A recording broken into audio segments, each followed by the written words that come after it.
أول حاجة، أنا مش شيخ طبعا، أنا أتمنى ده، ولكن واجب عليا كمسلم لما أشوف أي شخص أيا كان هو مين طالع يتكلم في ديني بطريقة غلط أو بيفسر على مزاجه، فلازم إني أقف له. ما هو ربنا سبحانه وتعالى أمرني بالأمر بالمعروف والنهي عن المنكر، وخصوصا لما يكون اللي بيتكلم ده شخص معروف ومشهور وعنده جمهور بنسبة كبيرة معظمهم مراهقين، يعني ممكن يتأثروا بكلامه، ولو مش متعلمين كويس أو مش فاهمين دينهم صح ممكن انهم يمشوا وراه في الغلط. انت كشخص مجال معين يعني بعيد كل البعد عن انك تطلع تتكلم في الدين او تفسر القرآن، والمشكلة انك بتفسره على مزاجك. المهم خلينا نقول المقدمة بتاعتنا بعد كده نكمل الفيديو. السلام عليكم ورحمة الله وبركاته، عاملين ايه؟ يا رب تكونوا بخير. قبل اي حاجة يا ريت نقول سبحان الله وبحمده سبحان الله العظيم، ونصلي على النبي عليه افضل الصلاة والسلام علشان كلنا نخش الجنة باذن الله. ثانيا يا ريت تنزل دلوقتي تخبط اللايك وتشترك في القناة وتفعل زر الجرس علشان اي فيديو جديد يوصلك اشعار، وما تنساش اهم حاجه تكتب الكومنت الرايق منك علشان نستمر في تنزيل الفيديوهات ان شاء الله. يلا بينا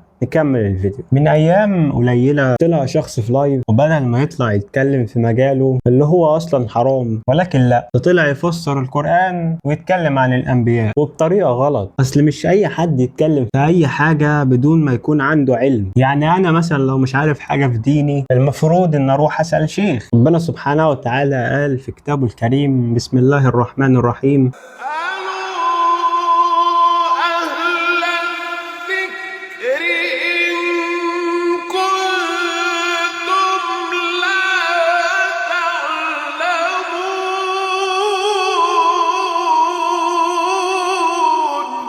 مش عيب ان اسال وافكر، العيب ان افضل جاهل واصر على جهلي. اسالك انت سؤال مثلا، لا قدر الله لما بتتعب بتروح فين؟ بالظبط كده، بتروح عند دكتور شاطر علشان يعرف يشخص حالتك صح. علشان كده الشيخ دوره مهم، انك بتعرف منه الصح من الغلط والحلال من الحرام. ده طبعا مش من عنده، يعني مش بيجيب لك بمزاجه هو، اكيد لا، ولكن هو دارس وفاهم دينه صح وعنده علم. اكيد طبعا الشيخ ده ما اتولدش شيخ كده، ولكن اتعلم ودرس لحد ما بقى شيخ وفاهم دينه. هبسطها لك بمثال تاني. لو الشخص اللي بيتكلم ده عطلت عربيته، اكيد اول حاجة هيفكر فيها انه يروح لميكانيكي، مش هيفسر هو العطل ده بمزاجه طبعا، ببساطة لانه مش بيفهم في العربيات اصلا. طيب ليه بقى لما بنيجي في الدين اللي هو علم له اصول وقواعد ولغة بنفتكر ان الدنيا سداح مداح وكله يفتي؟ تفسير القرآن مش مجرد قراءة كلمات، ده بيحتاج علم باللغة العربية. انك تلغي دور المتخصصين اللي هم العلماء والشيوخ ده مش حرية فكر، ولكن انت كده بتشارك في نشر الجهل. ما اصل لو كل واحد فسر الدين بمزاجه ساعتها مش هيبقى عندنا دين. ايا كان الشخص بيمر بايه او ضغوط نفسية او ايا كان حياته فيها ايه، فما فيش مبرر انك تطلع تشكك او تطلع تفسر القرآن على مزاجك في لايف تيك توك. في النهاية الشهرة مسؤولية. لما يكون وراك ملايين الشباب لازم تفكر 1000 مرة قبل ما تاخد اي قرار او تقول اي كلمة او اي حاجة هتعملها، لان في ناس ممكن تتأثر بيك وبافعالك، فلازم تبقى مقدر ده. طبعا انا عارف ان مفيش حد هيتأثر بيا لان ببساطة محدش يعرفني اصلا، بس يعني الحمد لله على كل حال، ويا رب يهديه ويهدينا جميعا. وبس كده يا صديقي المحترم، لو لسه لحد دلوقتي ما عملتش لايك ولا اشتركت في القناة فانا كده ازعل منك. انت لازم تنزل دلوقتي تخبط اللايك وتشترك في القناة وتفعل زر الجرس علشان اي فيديو جديد يوصلك اشعار على طول. وما تنساش اهم حاجه الكومنت الرايق منك، ولو ما فيهاش غلاسه يعني تروح تتابعني على الانستجرام، هسيبه لك هنا اهو، تلاقيه في الديسكريبشن او في وصف القناه، عشان حرفيا انا قاعد هناك في صحراء بعيد عنك، ما فيش صريخ ابن يومين، فتعالى ونسني بقى. وبس كده يا صديقي، والسلام عليكم.